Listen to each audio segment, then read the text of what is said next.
मसूरची डाळ तर आपण नेहमीच बनवतच असतो, पण आज आपण मसूरच्या डाळीपासून फक्त 5 मिनिटात बनवता येईल असा नाश्त्याचा पौष्टिक पदार्थ बनवतोय। यासाठी इथे मी मसूर डाळ घेतलेली आहे। 1 वाटी मसूर डाळ अर्धा तास पाण्यामध्ये भिजत ठेवलेली होती।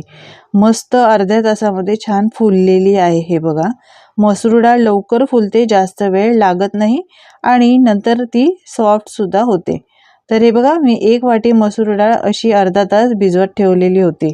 छान मऊसूद अशी झालेली आहे, छान फुललेली आहे। आता इथे मी एक मिक्सरचं भांडं घेतलंय। मिक्सरच्या भांड्यात ही मसूरची डाळ घालूया। तर मसूर डाळीमध्ये मसूर डाळ बुडेल याच्यात थोडंसं वरपर्यंत पाणी ठेवलं होतं। संपूर्ण पाणी या मसूर डाळीने सोक केलेलं आहे, म्हणजे शोषून घेतलंय। आता जे उरलेलं पाणी आहे ना, ते सुद्धा या मिक्सरच्या भांड्यात घालायचं। यानंतर एक गाजर मी असे बारीक बारीक तुकडे करून घेतलेले आहेत, गाजर सुद्धा यामध्येच घालूया। आता एक हिरवी मिरची घेतली आहे, ही तिखट मिरची आहे म्हणून मी एकच मिरचीचा वापर केलाय। तुम्हाला जर तिखट जास्त हवं असेल तर तुम्ही अजून घालू शकता। एक मी इथे लाल मिरची तिखट घेतलेली आहे आणि एक बेडगी मिरची घेतली आहे। 10-12 लसणाच्या पाकळ्या घेतल्या आहेत, कारण लहान आहेत या म्हणून जास्त घेतल्यात। तुमच्याकडे मोठ्या असतील तर 3-4 तुम्ही इथे घालू शकता। आता यामध्ये अजून थोडंसं पाणी घालायचं, तर मी अजून थोडंसं पाणी घातलंय, म्हणजे अर्धा ग्लास, लहान ग्लास असतो तो अर्धा ग्लास पाणी घातलंय। मिक्सरचं झाकण लावायचं आणि याची बारीक अशी पेस्ट करून घ्यायची। हे बघा, मिक्सरला मी वाटून घेतलंय। जितकं बारीक वाटून घेता येईल तितकं बारीक वाटून घ्यायचं। हे बघा, एकदम बारीक वाटून घेतलेलं आहे। आता एका मिक्सिंग बाउलमध्ये काढून घेऊया। तुम्ही पाहू शकता यामध्ये डाळीचं अजिबात दाणे दिसत नाही। मंडळी, तुम्हाला माझी जर रेसिपी आवडत असेल तर प्लीज एक लाईक करायला अजिबात विसरू नका आणि तुम्ही कुठून ही रेसिपी पाहत आहे हे सुद्धा कमेंट करून नक्की सांगा, म्हणजे मी तुमचे आभार मानू शकेन। मिक्सरच्या भांड्यात मी थोडंसं पाणी घालून ते पाणी या बॅटरमध्ये घातलंय।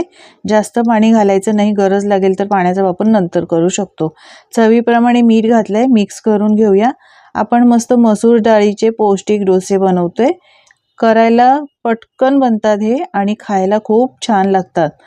आता हे सगळं बॅटर मस्त मिक्स करून घेतलं। हे बघा, डोश्याचं जसं बॅटर असतं ना, त्या पद्धतीचं बॅटर बनवून घ्यायचं।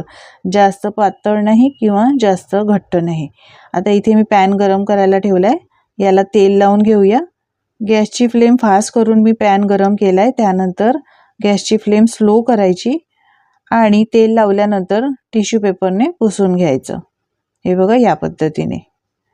हे मसूर डाळीचे डोसे खूपच पौष्टिक असल्यामुळे तुम्ही सकाळच्या वेळेला हे अगदी झटपट बनवू शकता। फक्त डाळ भिजवायची आहे आणि त्यानंतर अगदी 5 मिनिटात हे डोसे बनवून तयार होतात। 1 ते 2 पळी बॅटर पॅनवर घालायचं आहे आणि या पद्धतीने पसरवून घ्यायचं आहे। आपण इनो किंवा सोड्याचा वापर अजिबात न करता हे डोसे बनवतोय। कोणाकोणाला इनोची किंवा सोड्याची ॲलर्जी असते, तर या पद्धतीने असे हे तुम्ही डोसे बनवू शकता। बॅटर घातल्यानंतर हलक्या हाताने पसरवून घेतलंय। जोपर्यंत वरून एकदम कोरडं होत नाही तोपर्यंत याला पलटायचं नाही। गॅसची फ्लेम एकदम स्लो ठेवलेली आहे। तुम्ही पाहू शकता वरून एकदम ड्राय झालंय। आता याला उलटून घेऊया आणि दुसऱ्या बाजूने सुद्धा हा डोसा भाजून घेऊया। पहा, काय मस्त सुरेख रंग आलेला आहे।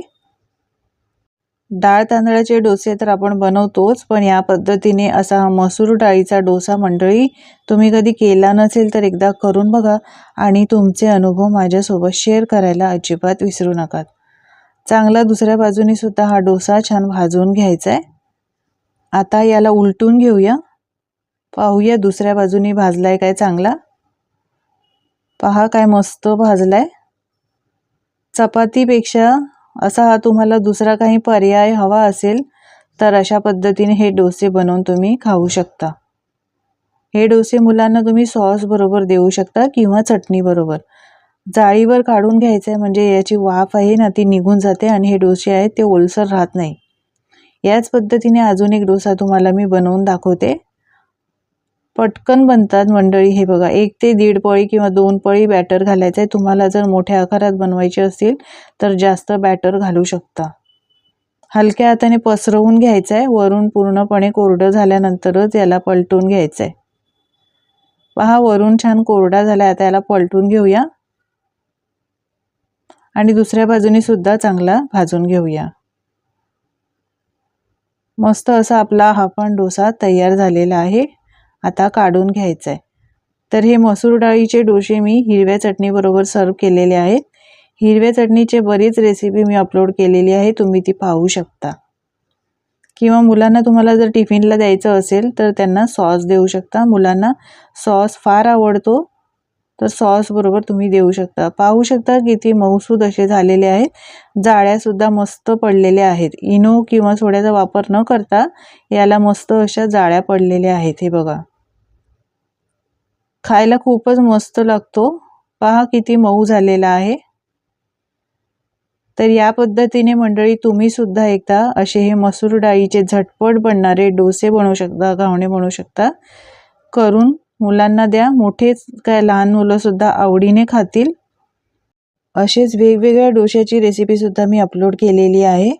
पोहा डोसा, रवा डोसा, सेट डोसा बनवलेला आहे, तांदळाचा डोसा बनवलेला आहे, झटपट घावणे, मुगाचे धिरडे, मुगाचे डोसे या रेसिपी सुद्धा तुम्ही पाहू शकता।